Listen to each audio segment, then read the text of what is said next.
Ja, ik ben er weer en ik ga nu kaart nummer 39 behandelen. De dobbelsteen. Kijk, daar is die. Van de Expanded Lenormand, de dubbelsteen. En ja, wat valt erover te vertellen? Dus wat zie je op de kaart? Eigenlijk niet zoveel. Je ziet dus gewoon 2 dobbelstenen dus. Maar wel met elk een ander vlak kleur. Je ziet echt rood en groen en paars. Dat zie je dan wel. En ja, voor de rest een soort paarsige achtergrond zie je, maar voor de rest niks. Dus er is niet zoveel op te zien als ik eerlijk ben. Laten we gaan beginnen. Nou, korte beschrijving van de dobbelsteen. Ik heb een aantal dingen van de vertaling van Giro Marchetti, die dus de kaart ook heeft ontworpen en ook heeft de betekenis aan heeft gegeven. Dus een aantal dingen zijn van Giro Marchetti zelf. En een aantal dingen heb ik van mezelf, omdat ik zeg maar nu ongeveer 2 jaar mee bezig ben en daar ook wel heel erg veel van geleerd heb. Dus het is een soort mix van Giro en moi. Dus dat is het eigenlijk. Goed, ik ga even lezen. De dobbelsteen geeft aan, ik ben een risico. Dus hij is echt heel erg risicovol, maar ook in de zin van als je een relatielegging hebt van gaat het allemaal wel gebeuren? Ja, zie ik het eigenlijk wel zitten? Vind ik het niet te veel risico om een relatie aan te gaan? Kan ook voor werk en financiën gelden natuurlijk. Van gaat het wel gebeuren financieel? Of zie ik er zelf tegenop financieel, weet je wel? Of wordt het een te groot risico als ik ga investeren in bepaalde dingen? Of met werk, is het een risico als ik dat en dat ga doen? Nou, dat soort dingen. Dus deze kaart is wel een risicokaart. Zeg maar, dus dat is wel een dingetje. En als hij zeg maar zo ligt, dus op zijn kop, dan betekent het weer dat het risico eigenlijk is aan het inbinden. En dat het allemaal op zich wel meevalt. Of dat het misschien van zo, en een week later als je weer een kaart legt, naar zo is gegaan. Dan komt er een soort stabiliteit in de kaart zelf. Goed. Nou, dobbelsteen geeft dus aan, ik ben een risico. De gok die je kiest om te nemen. Wat ik net al zei, dat het best wel een gok kan zijn. Ik ben de onzekerheid. Dat zei ik eigenlijk ook al. En de sprong die je waagt. Dus ga ik wel, ga ik niet, ga ik wel, ga ik niet. Nou, als je mij trekt, dus als je deze kaart trekt, komt er een toekomstige verandering. Hoe dan ook. Strek je die kaart, dan komt er een toekomstige verandering voor je aan. Hoe dan ook, op wat voor vlak is natuurlijk aan jou, als jij een thema hebt gezegd en de vraag, maar er komt gewoon een verandering. Net als dat je de ooievaar zou trekken, zou ook de verandering in zicht zijn. Oké. Even kijken, een mogelijke negatieve kaart aan mijn rechterhand. Dus zo, en voor mij, ik weet alleen niet of dat voor jullie dan ook zo is.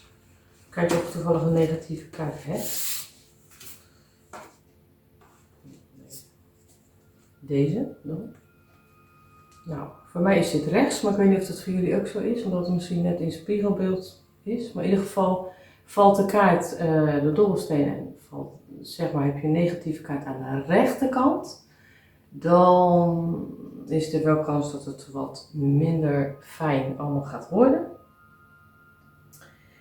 Het voorspelt wel de leermomenten, dus zie je het niet als negatief, het zie je het gewoon als een leermoment en dat maakt het juist dat de kaarten zo mooi zijn en dat je niet allemaal zo bang hoeft te zijn voor negativiteit, maar dat je het echt kan zien als dat je bijvoorbeeld, ja, weet je wel, als je het ooglapje op hebt, om het zo maar te zeggen, of een blur, of nou ja, goed dat je een blinde vlek hebt, dat zeggen ze eigenlijk altijd. Zie je het dus als leermoment en zie je het dus niet als negativiteit. Dat klinkt allemaal zo niet fijn en dat is het ook niet. Maar het zijn wel leermomenten. Dus komt hij aan de rechterkant. Ik weet niet of jullie hem links zien of rechts nu. Maar in ieder geval, ik zie hem rechts. Dus komt hij aan de rechterkant. Dan zijn er wel een aantal leermomenten dat je in acht moet nemen. Dat is wel belangrijk. Oké, dus dat zegt Giro eigenlijk. Nou. Maar positieve kaarten, dus als er een positieve kaart valt, nou ja goed, dus deze, en er valt een positieve kaart, positief. Zeg maar naast, nou ja, dan is het wel weer dat er heel veel fijne tijden aan zullen komen of zo, wat betreft die vraag. Dus hoe mooi is dat? Nou, dan, ik zal even spieken. Ja, kijk, hè, de positieve kaarten zullen jou een gelukkig gevoel geven. Trek je de kaart andersom, dat is dus zo, op deze manier, dus trek je de kaart andersom, zo. Dan is het wel, ja, dan staat hij voor een verslaving. Dus dat is wel heel erg duidelijk. En dan natuurlijk in dit geval een gokverslaving. Ik hoor het je al zeggen. Nou precies, hij staat dan voor een gokverslaving. Het kan zijn dat hij misschien eventueel ook voor een andere verslaving valt. Kan zijn, maar in ieder geval kan hij absoluut ook voor een gokverslaving staan. Ja, de dobbelstenen, gokken, dat is allemaal. Het kan ook staan dat je misschien in een gokhal werkt natuurlijk. Als je hem dadelijk trekt, maar daar komen we zo wel even op. Het kan ook staan voor een risico dat verkeerd uitpakt. Dus hij kan staan voor een gokverslaving, maar als je hem andersom trekt, ook voor een risico wat verkeerd kan uitpakken. Dus dat is altijd wel een dingetje, zeg maar, om te onthouden. Nou, dan hebben we natuurlijk de dobbelstenen in je dagelijks leven. Twijfel. Daar staat gewoon de kaart heel vaak voor. En als jij hem trekt, dan kan het in je dagelijks leven best wel een hoop twijfel zijn op het moment. Twijfel staat ook vaak voor, mensen denken dat twijfel ook vaak staat voor geen vooruitgang, maar juist staat twijfel en dat soort dingen ook vaak voor. Dat je dat even nodig hebt als een soort, ja, moet ik vertellen, als een soort van rust of zo. Je hebt het even nodig, even een hoop shit, wat juist weer een hoop leermomenten zijn. Dan kom je in een periode van rust.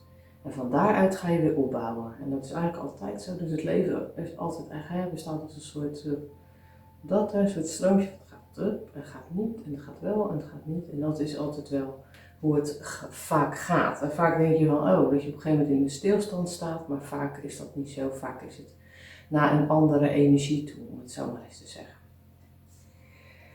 Dus, maar in ieder geval in je dagelijks leven, ja, en deze kaart komt tevoorschijn, ja, er zijn er wel een hoop twijfels. Of ook misschien dat je denkt, jeetje, wat heb ik in mijn leven gedaan? Of wat wil ik nou nog gaan doen? Of dat je echt aan het, een soort spirituele reis aan het maken bent van, wil ik wel zijn waar ik ben? En hoe zou ik nog eventueel willen veranderen? En wat vind ik fijn aan mijn leven? En wat wil ik veranderen? Dat is dus eigenlijk het ding. Maar inderdaad, dus komt deze kaart in je dagelijks leven, trek je hem voor dat soort dingen. Ja, dan zijn er wel een hoop twijfels, zeg maar, die op het moment spelen in je leven. Nou, je weet nog niet precies wat je wil gaan doen, hè? Dat staat hier. Het kan ook zijn dat je al een beetje op weg bent om te denken wat je wil doen. Dan denk ik, even kijken waar ik die heb gelaten, of ik hem heel snel kan vinden. Maar wat ik zo in mijn hoofd schiet, is als je dus zeg maar deze kaart erbij zou trekken. En je zou zo, je zou deze kaart de loop erbij trekken. Bij deze. Zo. En je zou hem zo trekken. Kijk, dan zou het zijn dat je al heel erg aan het weet wat je wilt, toch? Op de een of andere manier. En trek je hem gewoon zo. Dan kan het dat je toch, ondanks je twijfel, aan het bedenken bent hoe je het wil hebben. En wat je eigenlijk allemaal nog erbij wil hebben voor wat nog niet lukt. Maar dat je daar al eigenlijk heel goed mee bezig bent. Dus dat is ook wel leuk om even mee te nemen, zeg maar, voor je. Nou, goed. Dat kan op allerlei gebieden zijn natuurlijk. Werk, relatie, vriendschappen, financieel. Heb ik eigenlijk net al gezegd. Maar dat is ook voor je dagelijks leven natuurlijk belangrijk. Dat het daarin terugkomt.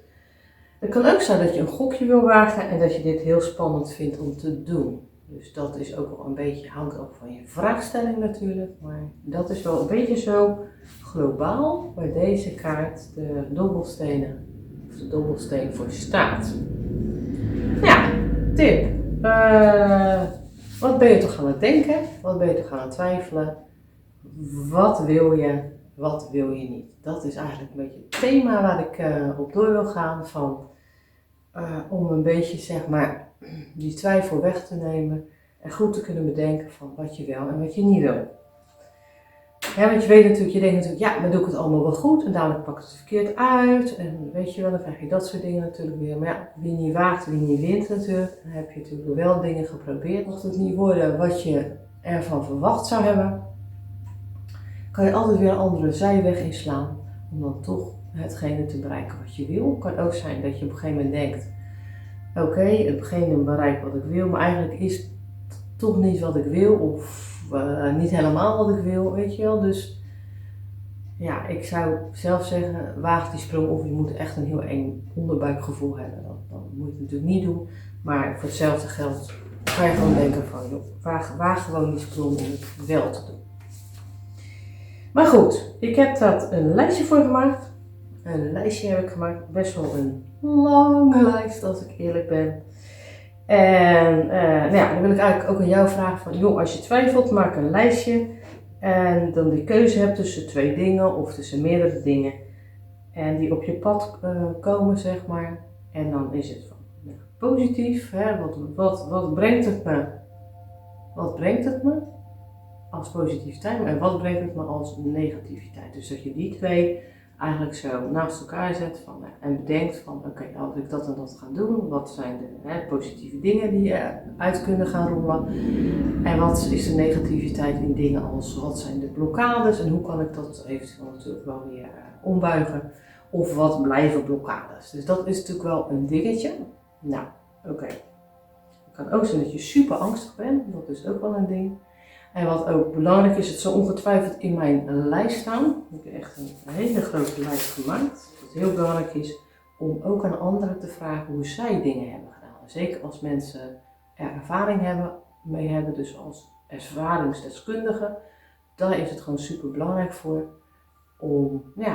Zij hebben het wiel al uitgevonden. Waarom zou jij opnieuw het wiel uitvinden? Of je kan eventueel samenwerken met diegene. Of met die mensen. Maar je kan zoveel meningen en dingen kan je in een soort, ja, ik noem het altijd smeltpot stoppen. En geestelijke smeltpot. En dan ga je roeren en dan ga je de dingen uithalen die jij zelf denkt van, hé, daar heb ik nog niet aan gedacht. Maar dat lijkt me wel een heel goed plan. Het kan zijn dat mensen wat met marketing te maken hebben. Of mensen weten ze bepaalde dingen moeten doen. Of dat mensen andere mensen weer kennen. Dat je een soort balletje hebt wat gaat rollen. Weet je, dus dat is belangrijk dat je de andere mensen ook in betrekt in wat jij wil gaan doen. Nou, ik ga even met een rijtje van het thema. Het thema is dus, hoe het komt dat je zo aan het twijfelen bent. Dat is eigenlijk het thema. En waarom ben je zo aan het twijfelen? En hoe kan die twijfel worden weggenomen? Dat is het thema. Nou. Angst, paniekaanvallen en angstverslavingen. Want de dobbelsteen gaat het ook over verslavingen. Dus dat wilde ik wel even terug laten komen in het thema. Oké, wat het belangrijkste is. Waar komt die angst vandaan die je hebt? Is het een reële angst? Of is het een irreële angst? Dus is het een angst die ook echt gegrond is? Of is het een angst die niet echt gegrond is, dus daar hebben we het over dat je bang bent voor spinnen of voor vogels of voor, weet ik veel, geluiden of voor wit licht of weet ik veel wat. Dat je eigenlijk denkt van, eigenlijk klopt het niet. De meeste mensen zijn daar niet bang voor, maar ik ben er wel bang voor. Ja, er is allicht iets in jouw leven gebeurd waar je het eigenlijk hebt opgelost door de angst te creëren voor iets anders. Ja, dat klinkt heel erg psychologisch, maar bijvoorbeeld de angst voor vogels. Nou, er is iets in je leven gebeurd op dat moment, of bijna op dat moment van die vogels. Dat was gewoon traumatisch geweest zijn of iets anders, maar in ieder geval is er iets heftigs gebeurd. En die angst wilde je niet, dus die heb je eigenlijk, waarschijnlijk zag je op dat moment vogels of iets, of je hebt iets meegemaakt met vogels. Kan ook een traumatische angst veroorzaken, maar in ieder geval heb jij dat geprojecteerd op die vogels. Ik bedoel, 1 vogel kan iets mee aan de hand geweest zijn, maar er zijn zoveel vogels waar niks mee aan de hand is, snap je? Dus het is eigenlijk zo van, is het een reële angst of een irreële angst? Dat is al een ding. Waar komt die angst vandaan? Nou, het beste is om midden in die angst te gaan zitten, dus ga gewoon, doe je ogen dicht, ga midden in die angst zitten en roep die angst op en voel waar die angst vandaan komt. Dat is dus een ding. En dat is ook eigenlijk belangrijk om dit te doen via een goede therapeut die je vertrouwt. Het kan ook zijn hypnose, het kan EMDR zijn, het hoeft niet alleen maar die psycholoog te zijn of die psychiater of wat dan ook. Nee, het kan ook gewoon op een ander vlak, weet je wel, wat je aanspreekt. En dat is mooi om daar research naar te doen van of jou dat ook echt aanspreekt. Die therapie, zeg maar. Nou, er kan ook regressietherapeut zijn die teruggaan naar de angst en waar het vandaan komt, zodat je er daadwerkelijk een plek kan geven. Nou, los eerst de dingen op die onder handbereik zijn, dus eerst de dingen die je zelf kan oplossen, of misschien door dingen aan anderen te vragen. Dat is natuurlijk belangrijk, dus daar kan je het mee oplossen. Eén voor één, stapje voor stapje, niet ineens van A naar Z. Nee, doe het allemaal stapje voor stapje, zodat je ook echt daadwerkelijk in die flow kan komen om het op te lossen. Nou, nummer 1 is eigenlijk praten. Hè? Praten zoveel mogelijk over met mensen die je vertrouwt, zodat je je hart kan luchten. Dat je alles op een rijtje kan krijgen. En zodat er ook meer ruimte komt in jouw geest, in jouw mind, zeg maar. Dat is gewoon super belangrijk. Dus zorg voor een luisterend oor. Sta op elke dag met het credo van: ik heb een mooi leven. Waarom zeg ik dat? Je zal denken, ja, dat is misschien op het moment helemaal niet zo. Ik zeg dat omdat als je dat als basis hebt, kan je daaruit werken naar de angsten en de dingen die je zelf of via anderen op kan lossen. En als je het echt op een gegeven moment gewoon als een soort mantra herhaalt, dan heb je ook, dan gaat het ook zich in de energie zetten om het inderdaad ook werkelijk om te gaan kunnen vormen, zeg maar. Nou, dit is een moeilijke wat ik nu ga zeggen, want je zal denken, hallo, dat gaat niet. Maar ik ga het toch zeggen, blijf ondanks alles positief. Blijf dankbaar voor de dingen die je hebt gemanifesteerd vanuit liefde. En de dingen die gemanifesteerd zijn vanuit angst, zover je kan natuurlijk niet alles bepalen. Je kan wel veel bepalen, laat ik het zo zeggen. En daar kan je dus zeg maar weer aan gaan werken. Maar wees dankbaar wel voor de dingen waar je ook echt blij van wordt. Die je al hebt, laat ik het zo zeggen.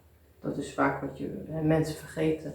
Maar wat een wezenlijk goed onderdeel is van manifesteren, zeg maar. Blijf niet in een negatieve spiraal zitten. Het klinkt allemaal heel erg makkelijk, ik weet het. Maar het is meer voor mij als een soort van, als al er maar één ding waarvan je denkt, oké, daar kan ik wat mee. Dan is er al heel wat gewonnen. Dus ik noem gewoon alle dingen op. En als je denkt van hier heb ik wat mee. Dan kan je het gewoon onthouden en er iets mee doen. Als jij het jezelf gunt, heb ik opgeschreven. Als jij het jezelf gunt, dan zul je merken dat het beter wordt. Dus als jij echt die zelfliefde hebt. En ook echt, wil dat je het waard bent en denkt dat je het waard bent. Dan zul je ook merken dat het op een gegeven moment beter gaat worden. Nou ja, dit is eigenlijk een mooie een ding wat je zelf kan doen. Dus echt specifiek zelf kan gaan doen. Dat is, je hebt je angst. En dat is altijd meestal zo'n stemmetje. Dat je dan hoort zeuren op de achtergrond. Dat je denkt, hou je mond dicht, ik heb er geen zin in. Maar je hoort hem, zo van maar dit en als dat gaat gebeuren.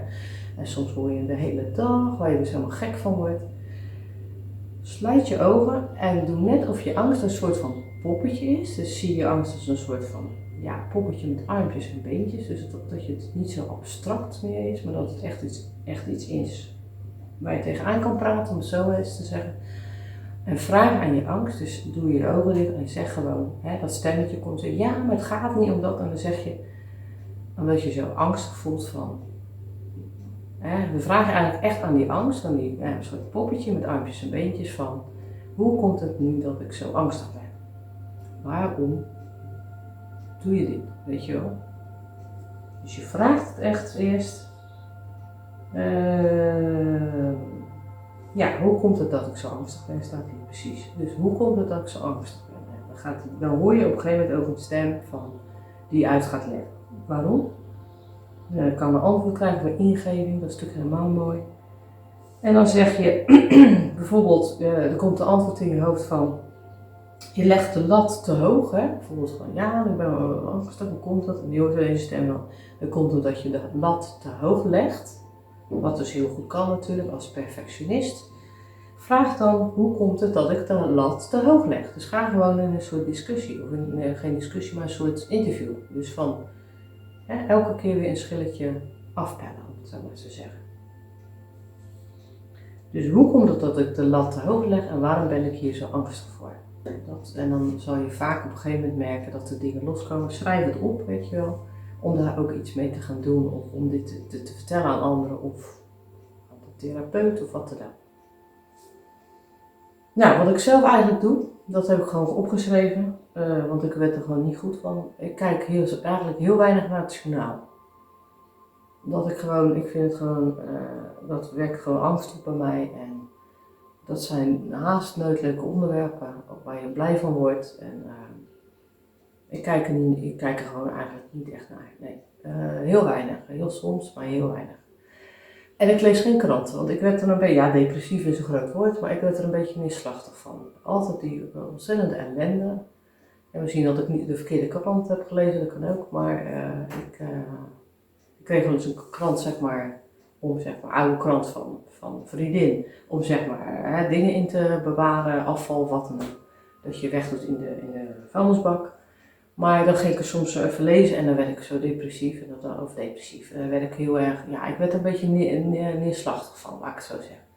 En toen dacht ik, ja, wat doe ik mezelf aan, wat een onzin, ik kan mijn tijd wel beter gebruiken. Dus ik, voor mezelf, kijk niet echt naar het journaal en ik ga ook geen kranten lezen. Dat doe ik niet, want dat is toch allemaal op angst gebaseerd, omdat angst gewoon vaak verkoopt. Angst verkoopt, dus tijdschriften verkopen als angst en dingen. En, ja, dat blijkt gewoon echt zo te zijn. Dus zo komt er namelijk enge informatie binnen, dus angst, nou, dat wil je niet. Nou ja, ik heb erbij staan, dat heb ik vroeger eigenlijk, heel vroeger wilde ik, toen ik 20 was, op kickboksen, maar ik was in een periode dat nog helemaal niet voor meisjes was, tegenwoordig wel. En toen hebben een vriendin en ik een sportschool gebeld en die zei, oh, ben je een meisje? Ja, ik was een meisje. Nou, doe maar niet, zei hij. Hij raadde het niet aan. Maar tegenwoordig wordt het gewoon wel gedaan. En dat is ook alleen maar goed, weet je wel. Dus, maar dat is even wat anders. Maar ga op boksen of ga op zelfverdediging of ga op jiu-jitsu of weet je, om ook gewoon wat meer, als je zeg maar wat introverter bent, om gewoon ook wat meer extraverter te kunnen worden of je wat meer uit te kunnen leven of wat meer je emoties te kunnen, even met je emoties kan omgaan, om even lekker, weet je, wat te stoten of wat dan ook. Nou, dat is dus ook, kan heel belangrijk zijn. Websites. Er zijn websites, heb ik ook even gekeken van, zijn die er? Ja, die zijn er natuurlijk. Een cursus van, dat je ook denkt dat je gaat kijken wat bij jou in de buurt naar een cursus van hoe om te gaan met je angst. Dus een cursus om van de angst af te komen. Dat is altijd mooi, want dan heb je ook weer wat meer rust in je hoofd en dan is dat stemmetje ook niet constant aanwezig in je hoofd. Nou, websites. Je hebt dwang.eu. Dat gaat echt over dwang en dwangneuroses en dat soort dingen. Want dat kan natuurlijk ook. Daar heb ik zelf ook een tijdje last van gehad. En dat heb ik nu haast niet meer. Komt een enkel keertje voor, maar dat ben ik eigenlijk zo goed als kwijt, gelukkig. Nou goed, en dan heb je de ADF-stichting.nl. Dus de ADF-stichting.nl, die heeft ook te maken met dwang en dat soort dingen. En angst en bla bla bla. Dus dat was even mijn lange rijtje. Ik heb opgeschreven. Allemaal ik dacht van wat ik jullie graag mee wil geven, om het zo eens te zeggen. Met de kaarten. Altijd als ik elke keer een kaart bespreek, wil ik gewoon een mooi thema meegeven. Nou goed. Geef jezelf dus eerst die liefde. Dan kom ik weer met mijn hartje. Geef jezelf eerst die liefde. Wat doe jij jezelf? Wat doe jij aan jezelf, zodat je weer actief in het leven staat? Dus wat doe jij aan jezelf? Dat je weer actief in het leven staat. Ik ben er wel benieuwd naar, dus laat het me weten. Hieronder, zeg maar. En hoe ga je dit doen? Dus hoe ga je dat doen? Wat zijn je stappen? Dus hoe ga je dingen ondernemen? Dus schrijf het weer op voor jezelf. Goede tools die dus eigenlijk hierboven staan. En misschien weet je zelf nog iets wat je te binnen schiet. Dus misschien, wat ik al net heb voorgelezen, dat kunnen goede tools zijn. Of al is er maar eentje bij waarvan je denkt, ja, dat is wel wat. Dan is het al heel wat gewonnen. En nou goed, wat ik al zeg, misschien schiet je zelf iets te binnen wat hier nog niet staat. En waar de ander ook wat aan hebt. Dus ik ben wel benieuwd naar dat soort wat je te vertellen hebt, zeg maar. Dat was even de tips. Dat waren de tips. Dat was even een uitgebreid iets natuurlijk met die thema erbij. En dan gaan we nu hebben over persoonlijkheidskenmerken van de dobbelsteen. Dus als jij de kaartje trekt, je kent net iemand en je vraagt wat zijn de persoonlijkheidskenmerken van die persoon. Nou, dan is het eigenlijk van iemand die speels is, dobbelstenen, speels, houdt van plezier en leuke activiteiten. Dus gewoon een lekker gek iemand, die houdt lekker van altijd maar bezig zijn en alle verschillende dingen te doen. En een beetje living on the edge, om het zo maar eens te zeggen. Dat soort type. Ja, ik zeg het al, altijd iets anders, altijd iets geks. Ik had het eigenlijk al gezegd. Risicovol leven, dat zit ook wel in zijn aard, of in haar aard. Dus het is wel iemand met een randje, maar dan misschien wel een randje van, juist van dingen ontdekken, weet je wel. Dus dat maakt wel dat het geen iemand een grijze muis is, om het zo maar te zeggen. Dus het kan op zich ook wel heel aantrekkelijk zijn voor een ander of voor jou. Dat kan heel goed. Nou, en dan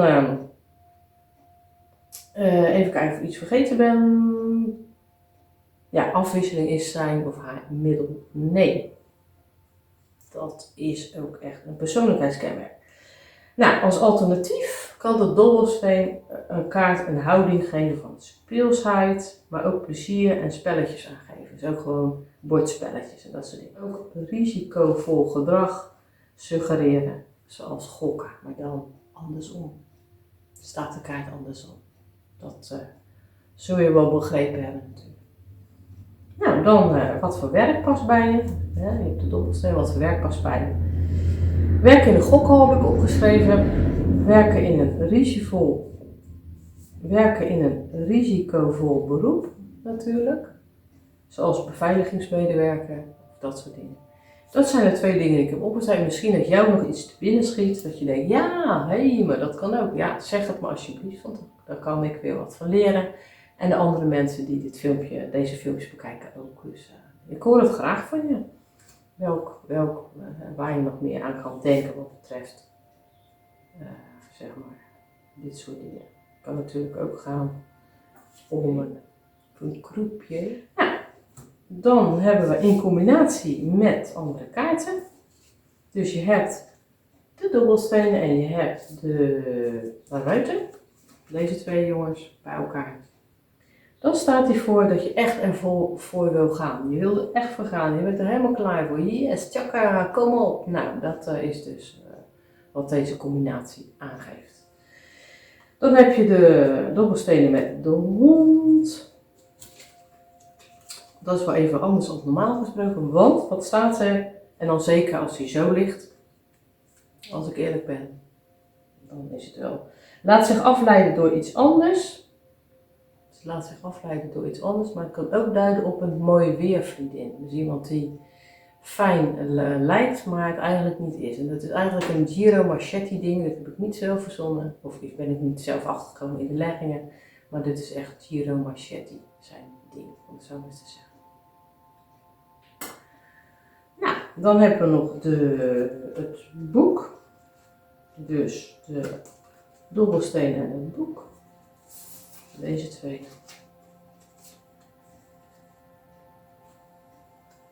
Deze 2. Dobbelstenen en het boek. Dan aan het twijfelen of je deze baan wil hebben. Twijfel. Wil je die baan hebben? Nou, dan doe je de voor- en de tegens. Zet die bij elkaar neer. Luister ook weer naar je onderbuikgevoel. Dat is natuurlijk altijd heel belangrijk. Nou, dan hebben we nog de dobbelstenen met het kruis. Ja, deze. Dan staat hij voor een verslaving of een obsessieve passie. Maar dan zou ik ook wel weer zeggen, zo. Maar inderdaad een verslaving, een heftige verslaving of echt een obsessieve passie. kan ook wel een ding zijn. Dus. En als laatste de dobbelstenen met het ook weer van de Expanded Le Normand. Ook weer van de Expanded Le Normand. Dat is de doolhoef. Dus deze twee samen wikken en wegen in wat wil ik doen. En zeker als ze samen liggen, want ik trek deze best wel vaak uit de doolhof voor relatieleggingen. En dan is het eigenlijk altijd van, nou, ik weet niet wat ik wil, ik weet niet wat ik wil. Ja, dat zie je heel vaak in de partnerleggingen. Hè. Als ik dan van de partner, dan heel vaak komt deze kaart tevoorschijn. Ze weten het niet, hè? Ze weten het niet. Nou, en dat is een dubbelop met deze. Dus dat is een dubbelop, zeg maar. Zie dan de Expanded Le Normand kaart, de dobbelsteen, of de dobbelsteen in ieder geval. Dit is de kaart en jij weet ook weer meer hierover. Het kan zijn dat jij deze kaart op de een of andere manier ook met leggingen, als je vaak leggingen doet, en dat die kaart op een of andere manier ook weer een andere betekenis heeft, dan hoor ik het graag, want dat is altijd mooi meegenomen. Dat was hem. Mocht je een vraag hebben, ik hoor het wel, of je onder kan stellen. En over de dobbelsteen, geen reading, echt gewoon een vraag over de kaart zelf. Of is iets opgevallen over de kaart zelf, dat kan ook. Nou, volgende keer ga ik het hebben over het masker. Wat ik zelf een geweldig mooie, leuke kaart vind. Het masker als Expanded Le Normand kaart, maar ik vind sowieso het masker een hele leuke, mooie kaart. En waarom? Ja, ik weet niet. Ik vind hem gewoon leuk getekend en ik vind ook de betekenissen interessant. En ik heb er wat mee, laat ik het zo zeggen. Ik heb er gewoon wat mee. Dus ik zie er heel erg naar uit om die met jullie te gaan behandelen. En ik zou zeggen, nou ja, ik kan zijn dat je er ook een vraag over hebt en dan kan ik hem meenemen in het volgende filmpje. Dat zou een keer heel erg leuk zijn. Dat is nog niet gebeurd, nog steeds niet. Dus dat zou ik leuk vinden. En nou, in ieder geval het masker, dus dat is kaart nummer 40 van de Expanded Le Normand. En daarna zijn er nog 4 kaarten te gaan. En dan zijn we klaar met de kaarten apart behandelen. Dus ik hoor graag van je. Leuk dat je gekeken hebt en tot de volgende kaart, het masker.